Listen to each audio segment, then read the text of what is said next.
Hello, আমার প্রিয় technician ভাই ও বন্ধুরা, সবাই কেমন আছেন? যে যেখান থেকে ভিডিওটি দেখছেন, আশা করি সবাই ভালো আছেন।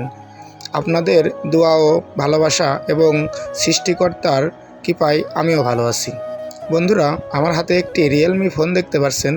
ফোনটির মডেল হলো 7i অর্থাৎ RMX 2103। ফোনটির অটো রিস্টার্ট প্রবলেম। তো এই অটো রিস্টার্ট প্রবলেমটি কিভাবে সমাধান করব এবং কিভাবে সমাধান করা যায় এবং কী কারণে হয়ে থাকে এবং কোথা থেকে হয়ে থাকে, নতুন টেকনিশিয়ান ভাই যারা আছেন বা যে সমস্ত টেকনিশিয়ান ভাই এই সমস্ত কাজটি নিয়ে সমস্যায় আছেন বা কাজটি করতে পারছেন না, সেই সমস্ত ভাই বিরাদার ভিডিওটি দেখলে আপনাদের উপকারে আসবে। ধৈর্য সহকারে ভিডিওটি দেখতে থাকুন। আমি কিভাবে কাজটি করি আমি পুরো ভিডিওতে সেই বিষয়টি তুলে ধরার চেষ্টা করব। তো বন্ধুরা, আমি মাল্টিমিটারের মাধ্যমে প্রথমে সেটটি শর্ট আছে কিনা এবং বিএসআই লাইনটি ওকে আছে কিনা। তো বন্ধুরা, আমি এখানে মাল্টিমিটারের মাধ্যমে মেপে দেখানোর চেষ্টা করছি মানগুলো ঠিকঠাক আছে কিনা। দেখতে পাচ্ছেন বন্ধুরা, এখানে বিএসআই লাইনে আমি সঠিক মানটি পেয়েছি। তো এবারে বিএসআই থেকে অনেক সময় যদি বিএসআই লাইনটি মিসিং থাকে তাহলেও সেটটি অটো রিস্টার্ট আসতে পারে। তো বন্ধুরা, দেখতে পাচ্ছেন আমি এখানে 1700-র উপরে মান পেলাম। বন্ধুরা, এখানে সঠিক মান থাকার পরেও সেটটি রিস্টার্ট সমস্যাটি হচ্ছে ব্যাটারিটি ফুলে যায়নি, ব্যাটারিটি সম্পূর্ণ ওকে আছে। তো আমি মাদারবোর্ডেও কোনো শর্ট খুঁজে পাইনি। তো বন্ধুরা, এই সমস্যাটি হয়ে থাকে মূলত এই ব্যাটারির সার্কিট থেকে। তো সার্কিটটি আমি খুলে নেব। খুলে নেওয়ার পরে দেখব এই সার্কিটটি কিভাবে রিপেয়ার করা যায়, রিপেয়ার করলে সার্কিটটি চলে কিনা এবং ফোনটি আর অটো রিস্টার্ট হয় কিনা, এবং সার্কিট রিপেয়ার করার পরে ফোনটিতে পুনরায় কোনো সমস্যা দেখা দেয় কিনা, ব্যাটারি লাস্টিং করবে কিনা এবং এই সার্কিটটি রিপেয়ার যোগ্য হবে কিনা এবং রিপেয়ার করা যায় কিনা, সেই বিষয়গুলোই তুলে ধরব পুরো ভিডিওতে। বন্ধুরা, ধৈর্য সহকারে ভিডিওটি দেখতে থাকুন। সম্পূর্ণ ভিডিওটি দেখার জন্য অনুরোধ থাকলো, কারণ এখানে অনেক ছোট ছোট ইনফরমেশন আছে যে এই ইনফরমেশনগুলো আপনারা মিস করলে পরবর্তী কাজ করতে গেলে বড় ধরনের কোনো সমস্যায় পড়তে পারেন। তো বন্ধুরা, আমি প্রথমে এই সার্কিটে একটি কালো রঙের ডায়োড দেখতে পেয়েছি। তো বন্ধুরা, এই ডায়োডের একটি নিজস্ব মান আছে এবং নিজস্ব একটি, তো যখন এই পাওয়ারটি মিস হয়ে যায়, যখন এর কার্যক্ষমতা নষ্ট হয়ে যায়, তখন এই ব্যাটারির যেই সেফটি থাকে, এই সেফটি মেনটেনেন্স করার জন্য সে অটোমেটিক চার্জ ছেড়ে দেয়। তো এই ডায়োডটি আমি সর্বপ্রথমে এখান থেকে রিমুভ করে আপনাদের কাজটি করে দেখাবো। তো বন্ধুরা, এখানে যেহেতু একটি সেনসিটিভ জায়গা, এখানে হটগানের হিট কোনো অবস্থাতেই ইউজ করা যাবে না। কারণ হটগান যদি ইউজ করেন তাহলে এখানে ব্যাটারিটি হিট লেগে আরও অন্য সাইডে সমস্যা হবে। এই জন্য আমি এখানে আয়রনের মাথা দিয়েই ডায়োডটি তোলার চেষ্টা করছি। তো আমি আয়রনের মাথা দিয়েই সম্পূর্ণভাবে কাজটি করার চেষ্টা করেছি। আয়রনের মাথার হিট দিয়ে আমি রিমুভ করেছি ডায়োডটি। আপনারাও এখানে আয়রনই ইউজ করবেন। তো বন্ধুরা, এইবারে এখানে আমি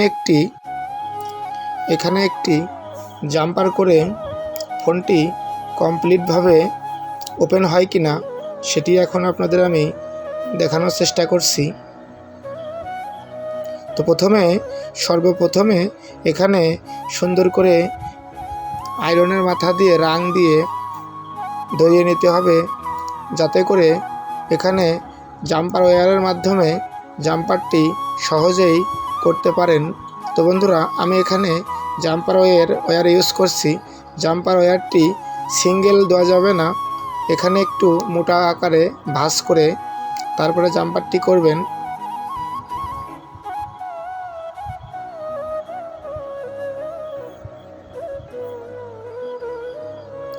দেখতে পাচ্ছেন আমি জাম্পার ওয়্যার ভাঁজ করে তারপরে এখানে আনার চেষ্টা করছি আমি। তো বন্ধুরা, কাজটি একটু মনোযোগ সহকারে ধৈর্য সহকারে করবেন, কারণ ধৈর্য সহকারে কাজটি না করলে যদি তাড়াহুড়ো করেন তাহলে আপনাদের একটি কাজ থেকে অন্য একটি সমস্যা হবে। আর সবসময় এই সমস্ত মোবাইল টেকনিক কাজ যারা করেন এদের মাথা সবসময় ঠান্ডা রাখতে হবে। যদি আপনি উগ্র মেজাজি হন এবং কাজ করার সময় তাড়াহুড়া করেন তাহলে মনে করবেন কাজটি সাকসেসফুল হওয়ার চাইতে আনসাকসেসফুল হওয়ার সম্ভাবনায় বেশি থাকবে। এই জন্য সবসময় প্রত্যেকটি কাজই মনোযোগ সহকারে ধৈর্য সহকারে করতে হবে। তো বন্ধুরা, দেখতে পাচ্ছেন আমি এখানে জাম্পার ওয়্যারের মাধ্যমে একটু মোটা করে জাম্পার করে নিয়েছি। তবে এখানে আরেকটি কথা আছে, যদি আপনাদের সেম মাপের সেম একটি নষ্ট ব্যাটারি থাকে, সেম মাপের ডায়োড থাকে, তাহলে ডায়োডটি লাগিয়ে দিলেই সবচেয়ে ভালো হয়। যদি ডায়োডটি সংগ্রহে না থাকে, কালেকশনে না থাকে, তাহলে আপনি আমি যে মেথডটি দেখাচ্ছি এই মেথডটি অ্যাপ্লাই করবেন। তাহলে আপনাদের রিয়েলমি যতগুলো রিয়েলমি ফোন আছে প্রত্যেকটি রিয়েলমি ফোনেই এই অটো রিস্টার্ট সমস্যা 100% সমাধান হবে। তো বন্ধুরা, আমি এইবারে ফোনটি জাম্পার করা শেষ হয়ে গেলে এখানে একটি সার্জিক্যাল টেপ ইউজ করবেন, যাতে করে যেই জাম্পার ওয়্যারের মাধ্যমে ঝালাইটি দিয়েছেন এটি যেন অন্য একটি পজিটিভ লাইনের সাথে লেগে ফায়ারিং না করে। যদি ফায়ার করে তাহলে আপনার পুরো ফোনটি জ্বলে যেতে পারে। এই জন্য সাবধানতা অবলম্বন করতে হবে, সেফটির জন্য এই কাজটি করবেন। তো বন্ধুরা, আমি এখানে পুরো কাজটি হয়ে যাওয়ার পরে ফোনটি ওপেন হয় কিনা এবং চার্জ নেয় কিনা এগুলো দেখানোর চেষ্টা করব। তো আমি ব্যাটারি কানেক্টরটি মাদারবোর্ডে কানেক্ট করলাম, এবারে ফোনটি ওপেন হয় কিনা সেটি দেখানোর চেষ্টা করব। বন্ধুরা, দেখতে পাচ্ছেন ফোনটি এক চান্সে ওপেন হওয়ার প্রসেস করছে।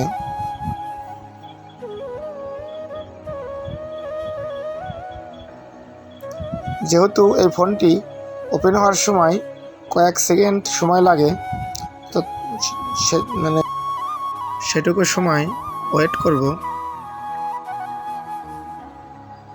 বন্ধুরা, সর্বপ্রথম যখন সমস্যাটি ছিল ফার্স্ট লগো আসার পরেই সেটটি অটোমেটিক আপ ডাউন করতেছিল। দেখতে পাচ্ছেন বন্ধুরা, ফোনটি কাজ করার পরে আমি সম্পূর্ণরূপে কাজটি 100% সাকসেস করতে পেরেছি। বন্ধুরা, আরেকটি কথা, সেটি হলো আপনাদের আমি অনেক কষ্ট করে নতুন নতুন ইনফরমেশন দিই, ভিডিওর মাঝে তুলে ধরি। তো বন্ধুরা, এই ভিডিওটি করতে অনেক সময় ব্যয় হয়। তো আমি আপনাদের কাছে কোনো কিছুই চাই না, শুধু আপনাদের উপকারে আসতে চাই। এই জন্য বন্ধুরা, আমার চ্যানেলটি দয়া করে সাবস্ক্রাইব করবেন, লাইক কমেন্ট করবেন, আমার ভিডিওটি শেয়ার করবেন। আরও নতুন নতুন যারা আছেন কাজটি জানেন না তাদের মাঝে ছড়িয়ে দিবেন। এটুকুই করলে আমি আরও নতুন নতুন কাজ নিয়ে, নতুন কোনো ইনফরমেশন নিয়ে আপনাদের মাঝে হাজির হব। আর লাইক কমেন্ট শেয়ার করলে আমি নতুন উৎসাহ পাব এবং নতুন কোনো সমস্যা পেলেই আপনাদের মাঝে তুলে ধরব। তো বন্ধুরা, সবাই ভালো থাকবেন, সুস্থ থাকবেন। আজ এ পর্যন্তই, আবার কোনো নতুন ভিডিও নিয়ে হাজির হব। আর আমার জন্য দোয়া ও আশীর্বাদ করবেন, আমি যেন সুস্থ থাকি, আপনাদের মাঝে নতুন নতুন ইনফরমেশন তুলে ধরতে পারি।